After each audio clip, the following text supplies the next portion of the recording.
So I hope you enjoyed the video. The video makes some points that are true for lucid dreaming, such as the fact that dreams are unstable. Sometimes, while you're dreaming, you notice that you're dreaming and you're so excited about one of the first lucid dreams you ever had that you can't help it but wake up. And this is very unfortunate, but it sometimes happens. And you can likewise lose lucidity in the dream. While you're dreaming, you can forget about the fact that you're dreaming, and you are unable to retain the control of your dream, because the control over your dream depends on your awareness of the fact that you're dreaming. When you forget about this, you may start thinking that you're actually in the outside world, where you cannot influence what happens in the nature around you, with the people around you. You can only control yourself in the outside world. But in the dream world, you can control more than that. And as soon as the lady in the movie realized that she was dreaming, the dream world started rearranging and transforming. And that is something that also happens in actual lucid dreams sometimes. So there's some commonalities between the movie and real lucid dreams. But the movie is also part fictional. To my knowledge, there is no device that allows you to have shared dreaming. And the statement they make about dream time is not correct. So maybe you memorize that the lady said they have been talking in this cafe for an hour, but in the workshop only 5 minutes have passed. This is not how dreams work.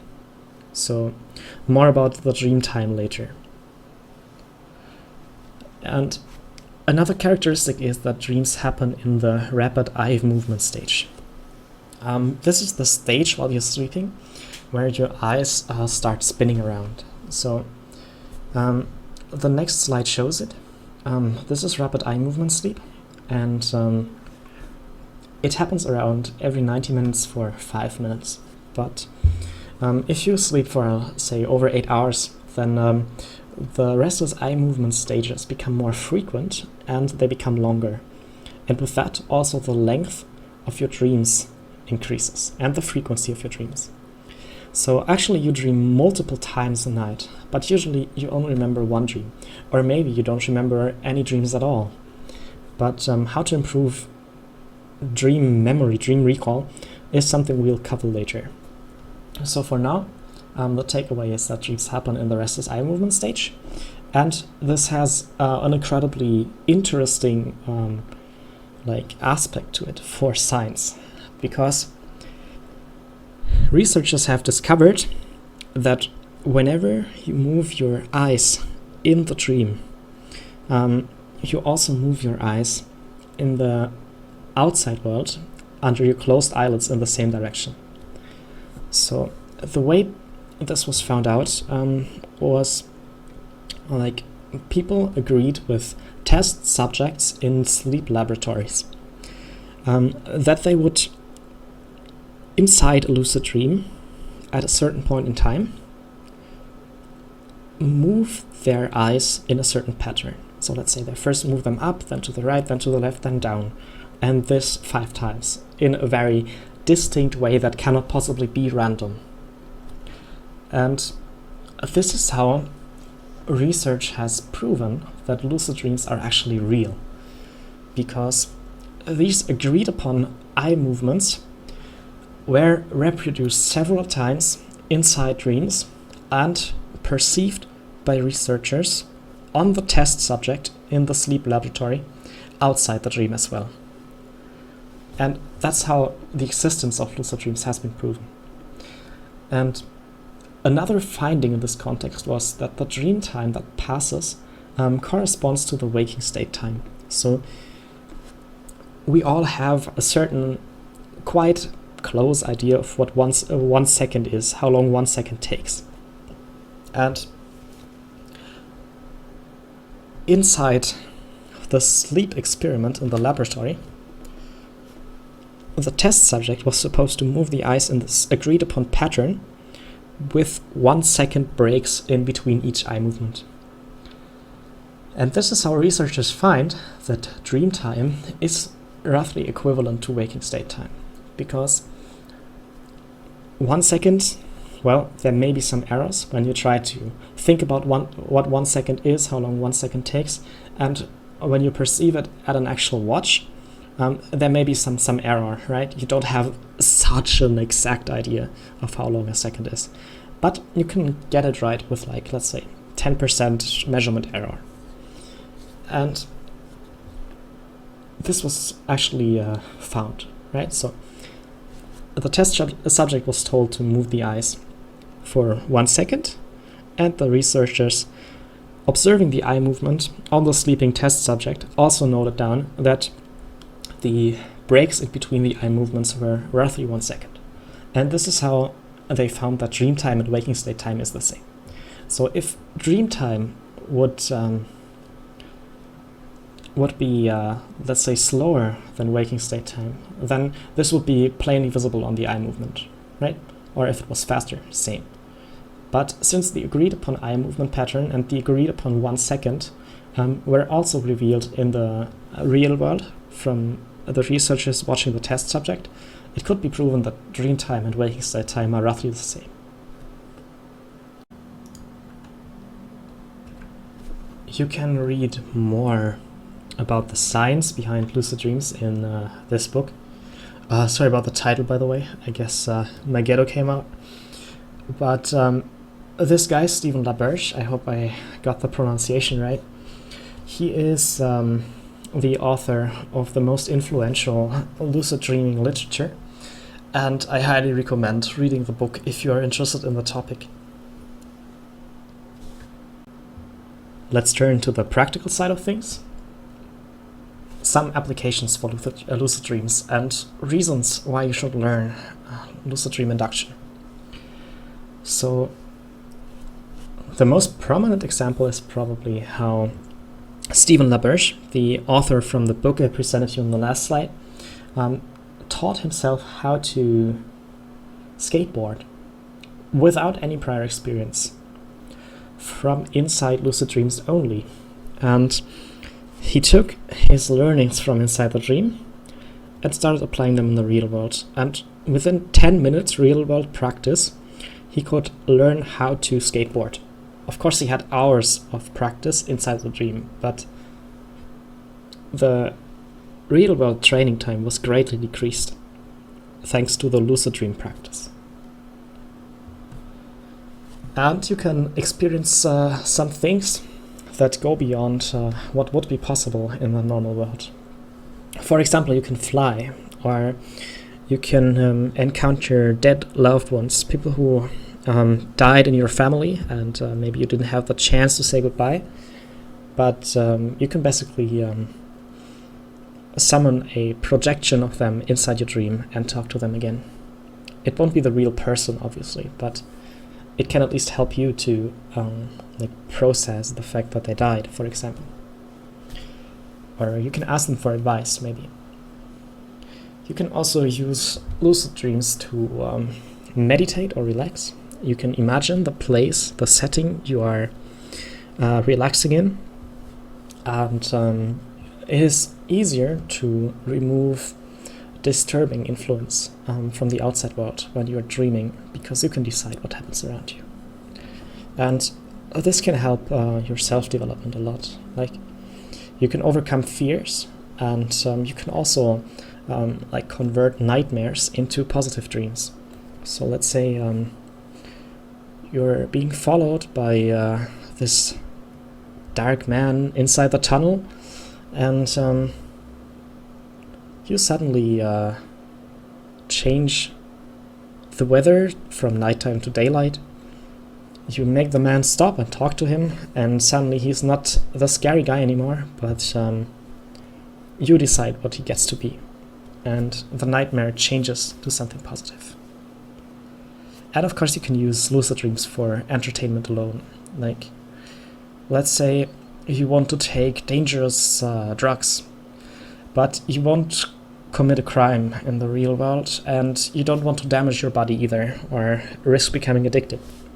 So you can basically imagine you're doing that inside a dream, and as long as your imagination is somewhat accurate, like you have a good expectation, you can make it happen inside the dream without hurting yourself or breaking laws, right?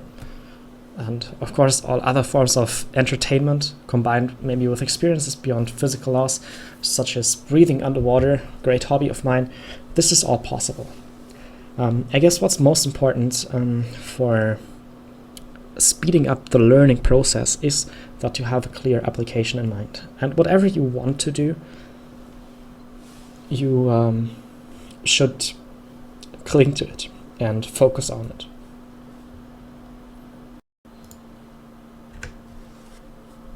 You have learned what lucid dreams are. You know that they aren't just fiction. And hopefully you have identified something to use lucid dreaming for. So now we can move on to the methods of lucid dream induction. And the first method is going to be the mnemonic induction of lucid dreams, which is also called Dream-induced lucid dream. And on top there are acronyms, which correspond to either term, and I'll refer to this method as Dream-induced lucid dream because like what these two terms have in common is the following.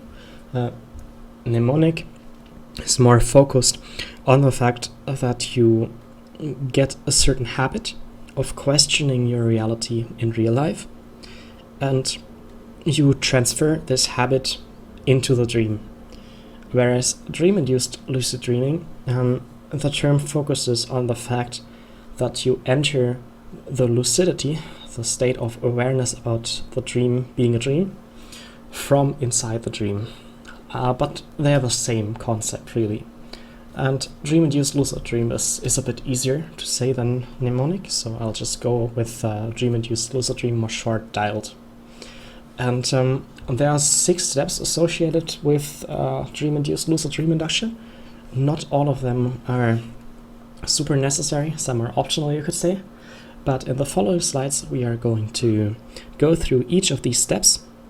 I'm going to explain them, and in the end, we will come back to this slide and I'll summarize it for you.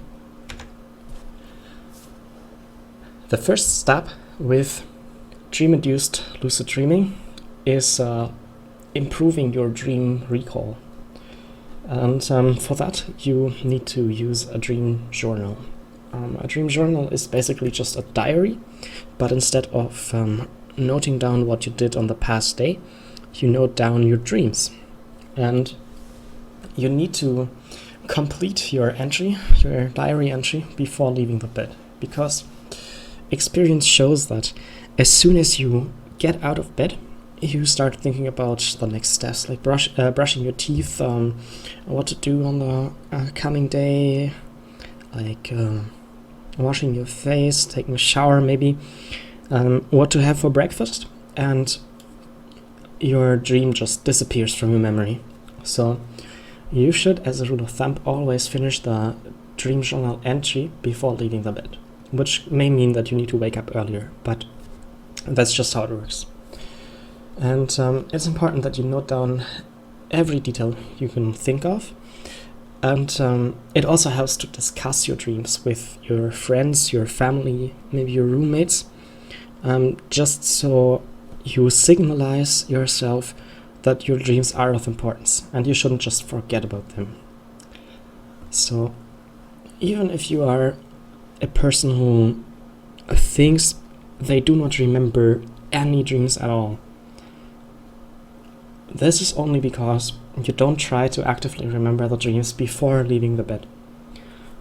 In the second you wake up, you usually memorize something.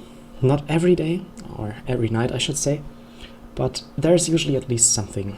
And maybe if it's not like a tangible sort of vision, maybe it's just like a feeling. Maybe you wake up and you are feeling happy, maybe you wake up and you feel scared or stressed. Whatever it is, when you wake up, just note it down. And over time, the signal will work. You will understand that dreams are of importance to you and you will stop simply forgetting about them. And this is how you improve your dream recall, which is the first step of learning lucid dream induction.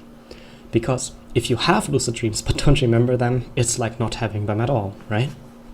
So, first step, improve your dream recall. The second step is developing the habit of regularly performing so-called reality checks, abbreviated as RC. A reality check is about asking yourself the question whether you are dreaming, or even better, how did I get here? Dreams have the tendency that you simply spawn inside of them and you don't remember what you did before you entered the dream. It feels like you just got there and you have no idea how you got there. And the important thing is, no matter whether you're asking yourself, am I dreaming, or how did I get here? It's important that you really ask yourself this question. Not as an automatism, like if you're going to be like, am I dreaming? Nah, I'm not dreaming. Let's just forget about it. Then your habit will be to ask yourself this question, but not actively performing a reality check. So the question you're answering in everyday life, let's say you are awake, you're asking yourself the question, am I dreaming? And the answer is, of course I'm not dreaming, like everything is normal. If you put the question away that easily, you will do the same in the dream. And in the dream, you might see pink flying elephants and ask yourself the question, am I dreaming? And you're like, nah, of course not. Of course I'm not dreaming, right? So you have to really ask yourself the question. You have to doubt your waking state environment as well as your dream state environment, because it's about developing the habit of identifying dreams. And that only works if you actively doubt your environment, both in the waking state and in the dream state. And you should look for dreamlike aspects in your environment. These are called dream signs, especially if they happen more regularly. We'll talk about these later. But dreamlike aspects, well, it could be like flying pink elephants, right? You have to find out what is dreamlike about your dreams. But some classics, so to say, always seem to work. One is checking text twice. So let's say you see the cover of a book and it says, let's say the cover says, exploring the world of lucid dreaming. And then you look away, look at it again, and the text changes. It can be an entirely different book. It can be just a word different, or just a letter different. Or maybe there is something just really strange about it. Let's say the C of lucid dream is inverted, right? Stuff like that happens in a dream. Then you could tell that you're dreaming. Same with digital watches. Digital watches sometimes in dreams change the time rapidly. Let's say it's 2:15 and you look at the watch again and it's 5 hours later, even though you looked at it again after just 2 or 3 seconds. And digital watches also sometimes show impossible numbers in dreams, such as 28 o'clock or so. And these are indicators that tell you that you're dreaming.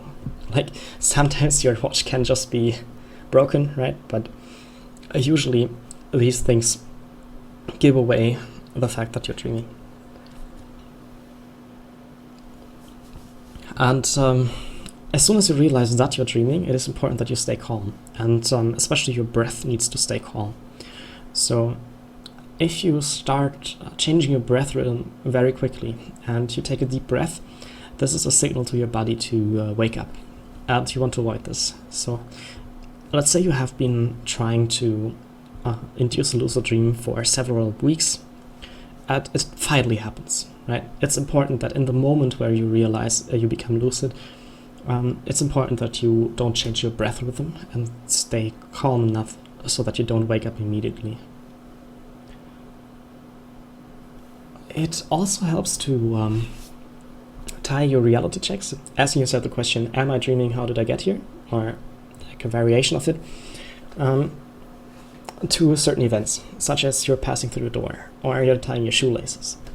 Because if you develop the habit to do this regularly in the waking world, then this habit will also apply to the dream world. So whenever you go through a door, you ask yourself, am I dreaming? You do the same in the dream world automatically. And in a dream, boom, you realize you are dreaming. This is how it works. You should pick your events carefully so that you don't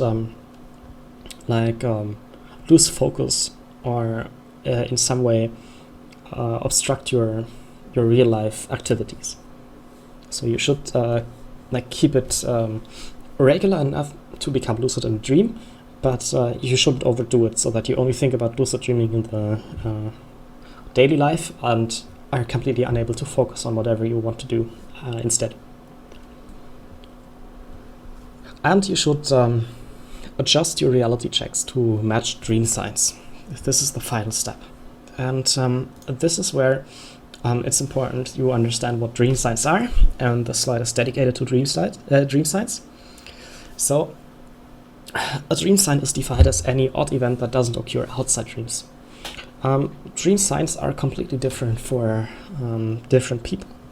My dream signs are usually limping people. Like I see people who have a strange walking style, people who look like they have been crippled, even though they don't show any physical difference. They just walk in a very strange way. This happens in my dreams all the time. I have no idea why, but it just does. Similarly, I often find silver coins on the floor. And for a European, this is quite good because all our coins are either golden or copper colored. And the few ones that have silver in them also have gold in them. But in my dreams, I regularly find silver coins, which are completely silver. And since I don't see many silver coins in day-to-day life, this is a very nice dream sign to have, right? And of course, I didn't control this dream sign. It just happened randomly that I identified this in my dreams. And now I watch out for silver coins. So if I see silver coins in real life, I ask myself whether I'm dreaming. And chances are I'm not going to see silver coins in real life very often. But I'm certainly going to see silver coins in my dreams. And when I'm asking myself the question, am I dreaming inside the dream after seeing a silver coin, then chances are I'm going to become lucid. Another dream sign for myself are red eyes. I don't see red eyes a lot. Some albino people have them, but usually it's nobody, really, super few people. But in dreams, people have red eyes, glowing red eyes regularly for me. So you should try to find your dream signs and highlight them in your dream journal, in your diary. Rank them in a pivot table. And the dream sign that happens most frequently, for me that would be the silver coins, is on the top spot. And you start performing passive reality checks. So your reality checks are reactive. Whenever you see the silver coin, you are going to ask yourself, am I dreaming? And of course, again, for you, this is not going to be a silver coin, most likely. This can be anything. And what this is for you, this reoccurring dream sign, you can only find out from your dream journal and by making this table. And that's the second application of the dream journal. It's not only for increasing your memory of the dream, but also for identifying the dream signs and performing reality checks.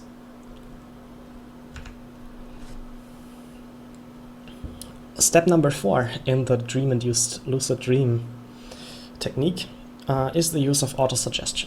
Autosuggestion consists of what you could call a mantra, a visualization, and its frequent repetition. So a mantra, well, maybe you know it from meditating. It can be just a short word. It can be a positive affirmation. For example, such an autosuggestion would be, tonight I fly in my lucid dream, or my dream recall is great, right? And you just keep repeating it, and you also actively visualize, for example, the process of flying without any aids, any helping means in your lucid dream. And you're going to repeat this verbal phrase, this mantra, together with a visualization multiple times, 20 times or more often. And this is how you condition yourself towards experiencing these things more frequently. Autosuggestion also works outside of dreams. And if you want to become an astronaut, for example, you say, I am an astronaut. And even if you aren't an astronaut now, it's important that you use present tense, affirmative mode, no modal verbs such as I can become an astronaut, or like I will become an astronaut, or I could become an astronaut. You just go for the basic verb, like I am, or I go, or whatever. And yeah, you don't use like negative mode either. So, for example, you couldn't say today I won't wake up after I become lucid. This wouldn't work because, like, your mind doesn't understand grammatical negations. It just takes the autosuggestion always in the positive mode, even if it's formulated in the negative mode. So, yeah, well, affirmative, right? So, if you take an autosuggestion that uses negative mode, it will work the exact opposite way of what you would expect. So these are the rules of using autosuggestion, and it's extremely important that you visualize it every time and repeat it often, otherwise it won't work. And I found that autosuggestion is most effective before sleeping, because that's just what experience tells me. Step number 5 is a very prominent wake back to bed method. The idea is that you make use of the fact that the longer you sleep, the more frequent and the lengthier your rapid eye movement stages become. And this still works if after sleeping for, say, 6 hours or something like that, you take a break in which you are awake. And this break, you shouldn't be very physically active. You shouldn't be looking at bright lights which make you awake. Instead, you should probably reinforce your intention to have a lucid dream, for example, by using autosuggestion, the method in the slide before. Or you could read about lucid dreaming. And as long as you spend this awake time in some relation to lucid dreaming and somewhat calm, if you go back to bed, it is likely that you have a lucid dream. At least it is more likely than without using wake back to bed. So wake back to bed is something you use to speed up the process of getting lucid dreams and improving the duration frequency of the dreams. The recall, because you sleep for a shorter period of time, you wake up immediately after the dream and you will remember it. And of course, with more dreams and clearer dreams, so to say, the lucid dream chance increases as well. Also thanks to autosuggestion or reading lucid dream literatures in your awake break. Method number 6 is binaural beats. Binaural beats are like an audio tool you can use to induce lucid dreams. It doesn't work for everyone, and like some people say, it's just bullshit, so to say. Some people really think it's working. I can't really share my own experience because I don't have a clear experience regarding binaural beats. But I guess I still present this method because it's often quoted in the context of lucid dreaming. And the way it works is you have a different frequency on the left ear and the right ear, which requires the use of headphones, by the way, right? No speakers. And your brain creates a frequency following response, which is basically a frequency that is in between the left ear frequency and the right ear frequencies. The two frequencies are different, and the brain merges them into one frequency that is played inside the head, so to say. And this is how your brain waves take a certain shape and length, and this is supposed to increase your lucid dream chance, or at least the duration of your rapid eye movement stage. So you can try this out, and I'll provide a link to some binaural beats in the video description. So here's the summary of this method. A dream-induced lucid dream method works by improving your dream recall with a dream journal, a dream diary, so to say. You perform reality checks regularly, hopefully tie them to some events that remind you of doing them regularly. You best tie them to dream signs so that you can perform passive reality checks, such as in the case with the silver coins, where at the sight of a silver coin you ask yourself the question whether you're dreaming, or whatever your dream sign is, of course. The use of autosuggestion is highly recommended. Waking back to bed is also very positive, and binaural beats is something I just want to mention it exists, and whether it works or not is something you have to find out yourself. And the idea of this method is that you don't decide, I will have a lucid dream now, and you instantly have it. Instead, you are indirectly aiming at the chance of being lucid by habitually increasing this chance through reality checks. So this is the general idea. I hope it has become clear. So let's move on to the Wake-induced lucid dream method. This differs greatly from the Dream-induced lucid method in that it tries to dive from the waking state directly into a lucid dream without entering a non-lucid dream first and converting it into a lucid dream via reality check. This is quite difficult to do, especially for beginners, and it is considered the supreme discipline of lucid dreaming. It requires the induction and maintenance of sleep paralysis. A sleep paralysis is a state where the mind is awake but the body is asleep. And some people who had sleep paralysis report this as a very scary experience. Some imagine to see shadows or dark creatures holding them, making them unable to move, maybe even strangulating them. There are some scary stories. I haven't experienced anything like this, and I'm inclined to say that this is just a myth. But you can always leave a state of sleep paralysis if you know how. And the rule is that you keep control over your breath. You can always change the rhythm of breathing, no matter if you're dreaming in sleep paralysis or awake. And if you keep your breathing calm and regular, you're going to stay in the sleep paralysis or enter it in the first place, maintain it. If you take some deep breaths, then you're signalizing your body that you want to be awake. And the more irregularly you're breathing, the more likely it is that you instantly abandon your sleep paralysis. So sleep paralysis is nothing scary.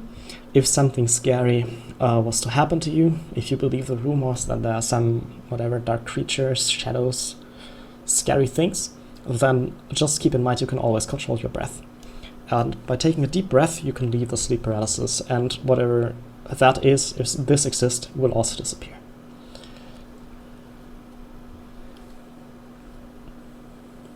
So for the purpose of wake-induced lucid dreaming, we need to induce sleep paralysis. So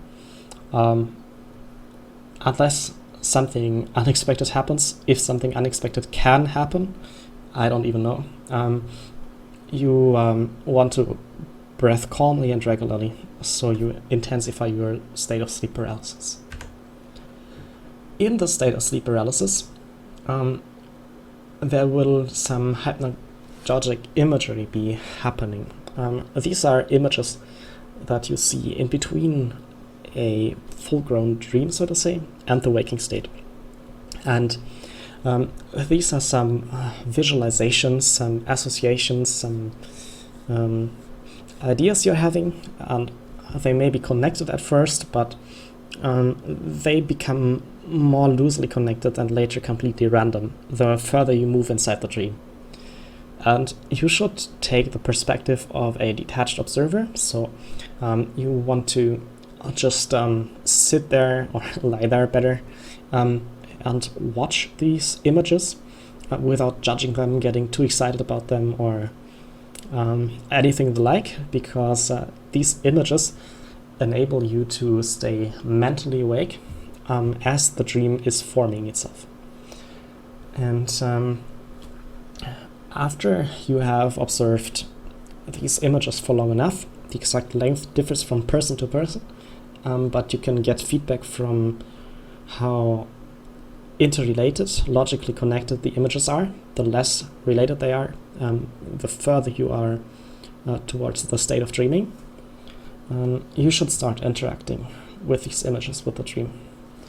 And it's important that you are careful. Like if you overdo it and let's say I'm doing Wake-infuced lucid dreaming, I'm like basically spawning in a nighttime dream and I instantly want to change it to daylight, then I usually get so excited that the dream breaks and like becomes completely unstable and I wake up. So any interactions with the dream should be very careful and conservative at first. And you should avoid having no interaction with the dream, however, because if you forget that you take a somewhat active role in this process, you also forget that you're dreaming, and then you stop being lucid and the dream takes over control instead of you being in control. And this method is used to actively create lucid dreams, you could say.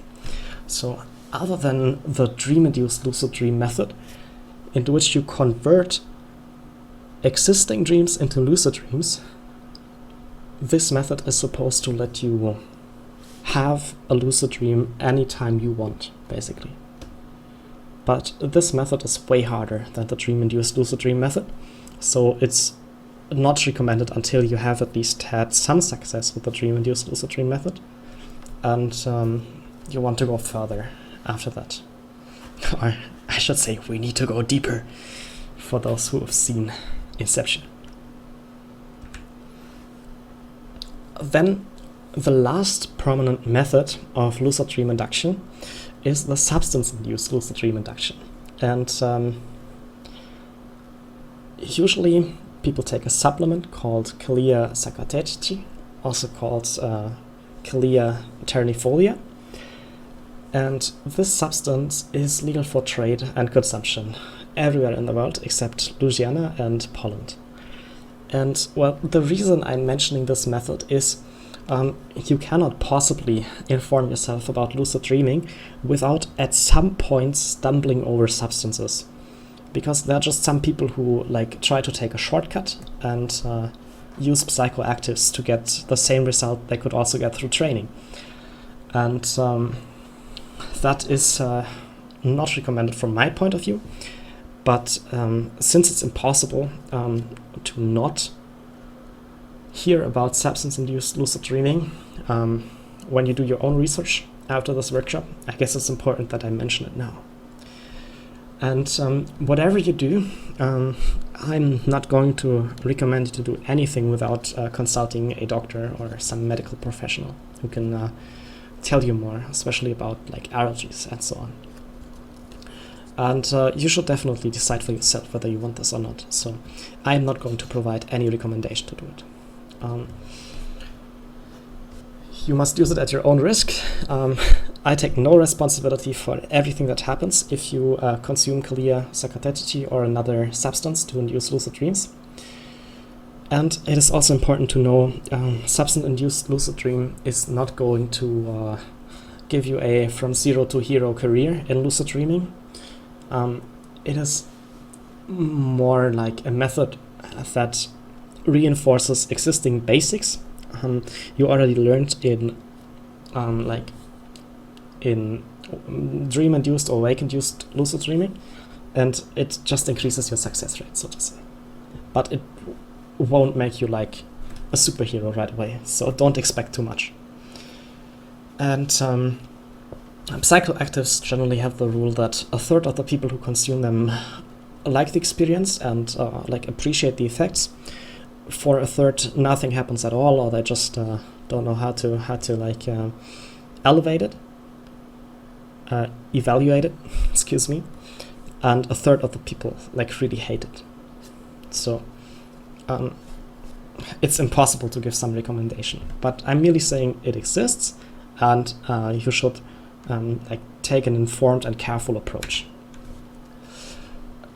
If you decide to consume Kalia sakatechichi or any other substance, you must perform some kind of allergy test. And there are different ways to do it. Some people apply to the skin.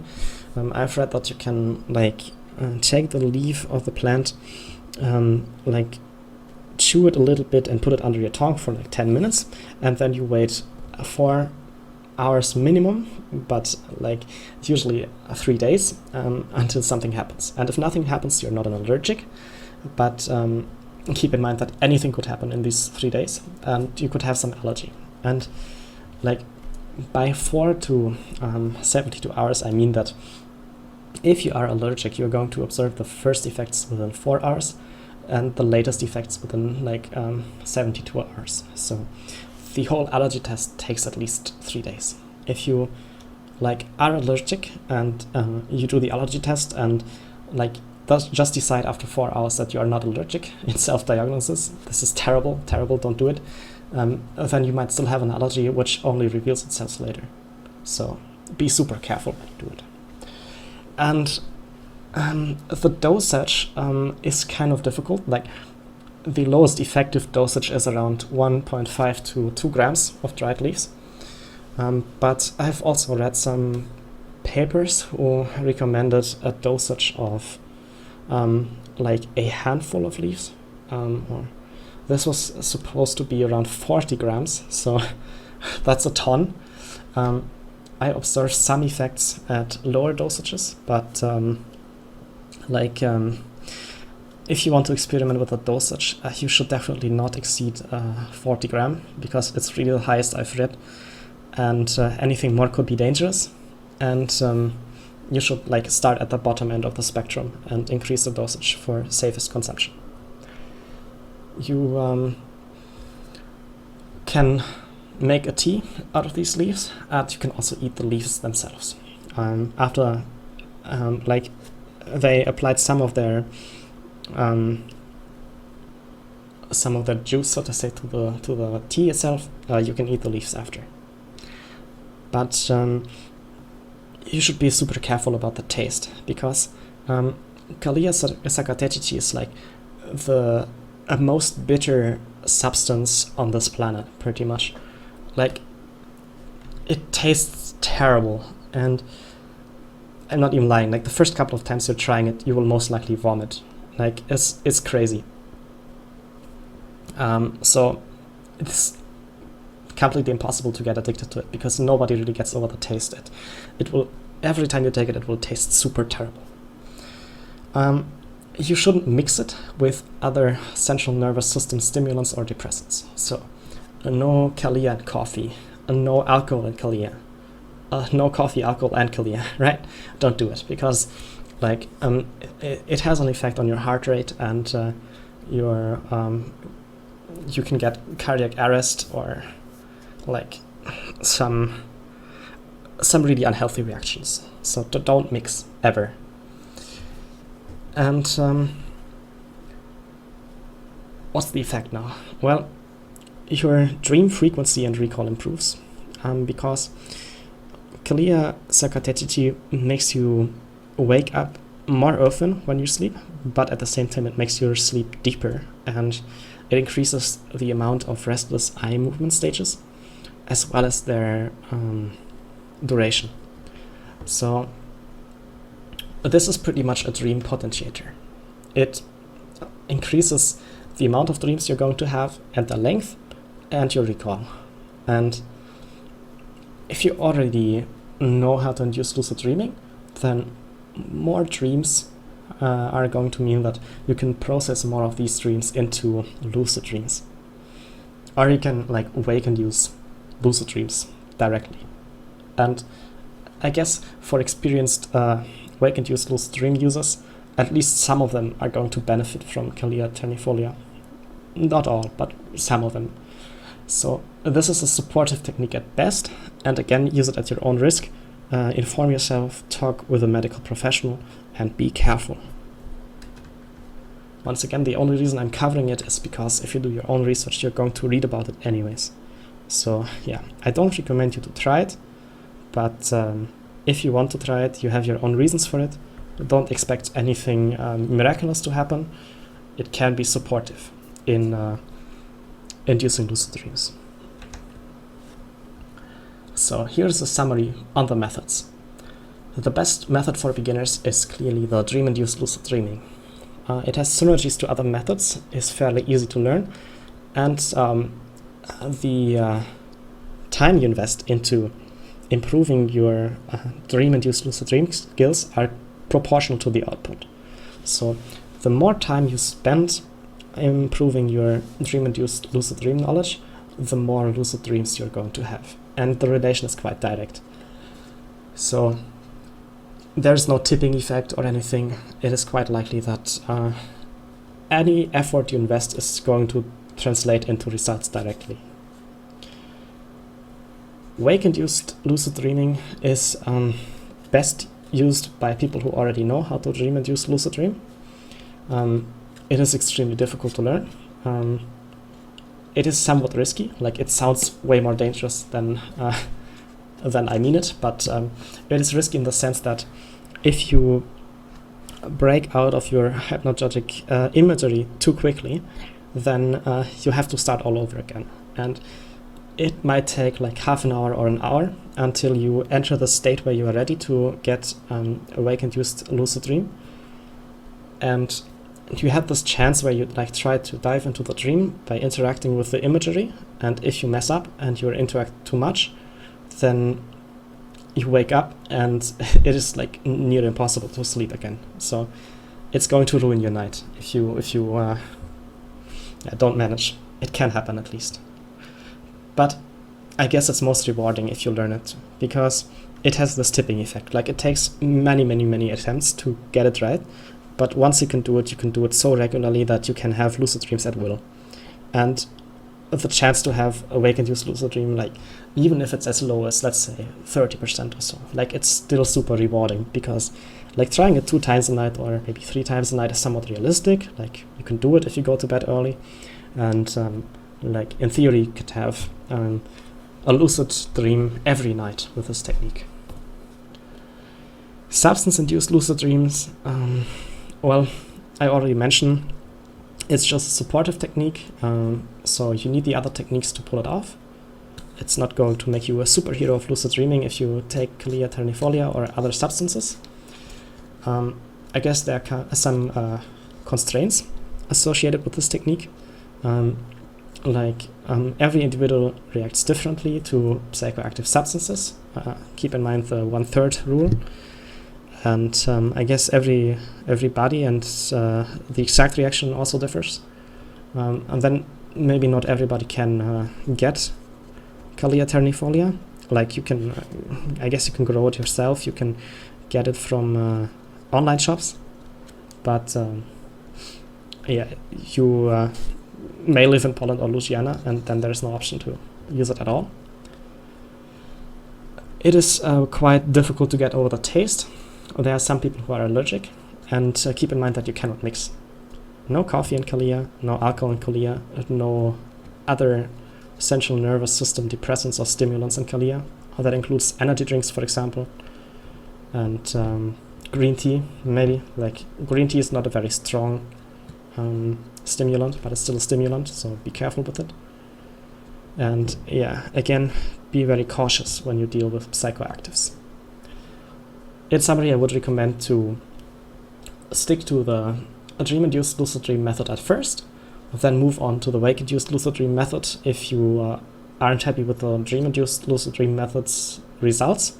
Like, you certainly will be happy about the lucid dreams you have, but maybe you want even more, so you invest extra time to learn wake-induced lucid dreaming. And after that, if you still want to go deeper, you can try out substance-induced lucid dreaming. But everything you can achieve with substance-induced lucid dreaming, you can also achieve through training, and that is a way more rewarding experience. So my recommendation is these 2 techniques. So there won't be any questions and answers session because this is not live, but please ask me all your questions in the comments below. I'm going to answer them.